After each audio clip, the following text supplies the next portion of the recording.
Deal جو ہے وہ کرنے کی کوشش کی جا رہی ہے، نہ ہی یہ ہمارا مینڈیٹ ہے اور نہ ہی اس قسم کی خبروں کے اندر کوئی صداقت ہے۔ اور پاکستان کی جو عسکری قیادت ہے، پاکستان کے جو ادارے ہیں، وہ پاکستان کی منتخب آئینی اور جمہوری حکومت کے پیچھے کھڑے ہیں۔ اسی دوران پھر کور کمانڈر کانفرنس بھی ہوئی، جس میں ملک کی امن و امان کی صورتحال کے حوالے سے کچھ اہم ترین فیصلے اور بیانات سامنے آئے، اور پھر اسی دوران جنرل قمر جاوید باجوہ نے کچھ اہم ترین ملاقاتیں کی، جو ہے وہ جنوری کے مہینے کے اندر بھی اور فروری کے مہینے کے اندر بھی۔ اور اسی دوران DGISI کی جانب سے وزیر اعظم پاکستان عمران خان کو امن و امان کی موجودہ صورتحال کے حوالے سے بریفنگ دی گئی، اور اس دوران ایک مرتبہ پھر اس قسم کا پروپیگنڈا کرنے کی کوشش کی گئی کہ پاک فوج کے درمیان اور وزیر اعظم پاکستان عمران خان کے درمیان کوئی اختلافات ہیں، لیکن یہ بروقت خبریں سامنے آنے کے بعد اور اس کے بعد جو ہے وہ واضح طور پر پیغامات ملنے کے بعد اور میڈیا کے اس تاثر کو مکمل طور پر رد کرنے کے بعد صورتحال واضح ہو گئی کہ پاک فوج جو ہے وہ مکمل طور پر ادارے وزیر اعظم پاکستان عمران خان اور پاکستان کی منتخب آئینی اور جمہوری حکومت کے ساتھ کھڑے ہوئے ہیں۔ اسی موقع کے اوپر ایک دفعہ پھر میڈیا کا استعمال کیا گیا اور یہ تاثر پھیلانے کی کوشش کی گئی، تحریک عدم اعتماد کا شوشہ چھوڑا گیا، لیکن ایسی صورتحال کے اندر یہ بڑا اور اہم ترین بیان ایک عمران خان کے قریب سمجھے جانے والی انتہائی اہم شخصیت کی جانب سے سامنے آنا یہ انتہائی اہم ہے، اور یہ اہم ترین اشارے کرتا ہے۔ اس کی تفصیلات آپ کو بتانے سے پہلے پھر آپ کے سامنے رکھتے ہیں کہ آج کا رانا ثناء اللہ کا بیان، جب انہوں نے یہ کہا کہ ہم کسی امپائر کی انگلی کی طرف نہیں دیکھ رہے، تو یہ بات ایک مرتبہ پھر واضح ہو گئی تھی کہ تمام تر کوششیں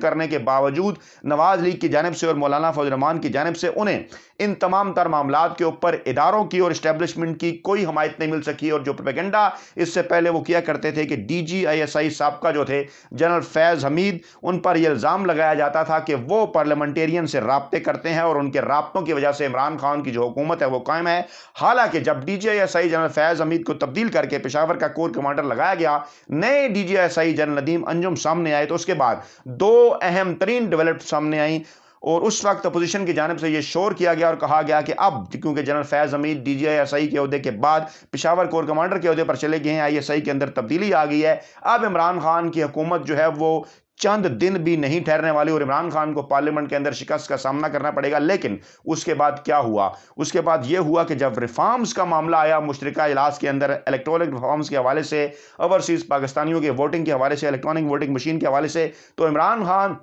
پاکستان تحریک انصاف، یہ تمام تر قوانین جو ہے وہ اکثریت کے ساتھ بڑی ہی بآسانی جو ہے وہ پاس کرانے کے اندر کامیاب ہو گئی اور اپوزیشن کا پروپیگنڈا ناکام ہوا۔ اس کے بعد اسٹیٹ بینک میں ریفارمز کے حوالے سے بھی جب بل سامنے آیا تو وہاں پر بھی جو ہے وہ اپوزیشن کو مکمل طور پر ناکامی کا سامنا کرنا پڑا سینٹ کے اندر، اور اس کے بعد چند دن پہلے بھی دو اہم ترین جو بل آئے ہیں ان کے اوپر بھی اپوزیشن کو ناکامی کا سامنا کرنا پڑا، اور اس طرح سے یہ تاثر مکمل طور پر رد کر دیا گیا جناب کہ شاید کوئی عمران خان کی حکومت کسی سہارے کی وجہ سے قائم تھی، بلکہ واضح طور پر یہ سامنے آیا کہ اتحادی وزیر اعظم پاکستان عمران خان کے ساتھ مکمل طور پر کھڑے ہیں۔ اس کے بعد میڈیا کا سہارا لے کر جو ہے وہ کچھ جھوٹی خبریں پھیلانے کی کوشش کی گئی ملاقاتوں کے حوالے سے، پاکستان تحریک انصاف کے اندر رفٹ کے حوالے سے، جہانگیر خان ترین گروپ کے بھی حوالے سے، لیکن ان تمام تر کے جواب کے بعد یہ جو اہم ترین بیان جو ہے وہ سامنے آیا ہے، عمران خان کے قریب سمجھے جانے والی سیاسی شخصیت فواد چودھری نے یہ اہم ترین بیان دیا ہے، اور اس بیان کو اس وقت پاکستانی میڈیا ہائی لائٹ کر کے جو ہے وہ سامنے پیش کر رہا ہے۔ بڑی خبر ہے یہ اس وقت تک کی جو ہم اپنے ناظرین کے لیے فوری طور پر سامنے لائیں، اور وہ خبر یہ ہے کہ فواد چودھری نے بڑے ہی دبنگ انداز میں یہ اعلان کیا ہے کہ پاک فوج مکمل طور پر وزیر اعظم پاکستان عمران خان کے ساتھ ہے۔ جنرل باجوہ سے لے کر پاک فوج کے عام سپاہی تک تمام جو ہیں وہ وزیر اعظم پاکستان عمران خان کے ساتھ ہیں، اور انہوں نے پھر یہ بھی کہا کہ نواز شریف اور شہباز شریف اور شریف خاندان نے ہمیشہ پاک فوج، پاکستانی عوام اور پاکستان کو، پاکستانی اداروں کو ہمیشہ انہوں نے دھوکہ دیا۔ ماضی میں بھی جو ہے وہ گزشتہ دور حکومت میں جب نواز شریف اقتدار میں تھے تو اس وقت بھی ان کی یہ کوشش ہوتی تھی کہ وہ پاک فوج کے ساتھ اور اداروں کے ساتھ خواہ مخواہ جو ہے وہ تعلقات کو خراب رکھیں، اور اکثر مواقع کے اوپر وہ پاکستانی اداروں کو لیٹ ڈاؤن کرنے کی کوشش کرتے تھے۔ پھر یہ بھی کہا فواد چودھری نے کہ کارگل میں جب پاک فوج کے جوان شہید ہو رہے تھے تو اس وقت نواز شریف بھارت کے ساتھ بزنس کی باتیں کر رہے تھے، اور فواد چودھری نے یہ بھی اہم ترین انکشاف کیا کہ آئندہ 15 دنوں کے اندر اپوزیشن جو ہے وہ مکمل طور پر بیٹھ جائے گی۔ اہم ترین اور بڑی خبر، تفصیلات آپ کے سامنے رکھیں، فیڈ بیک کا انتظار رہے گا، دعاؤں میں یاد رکھے گا۔ نئی ویڈیو کے ساتھ جلد آپ کی خدمت میں حاضر ہوں گے۔ اللہ نگہبان۔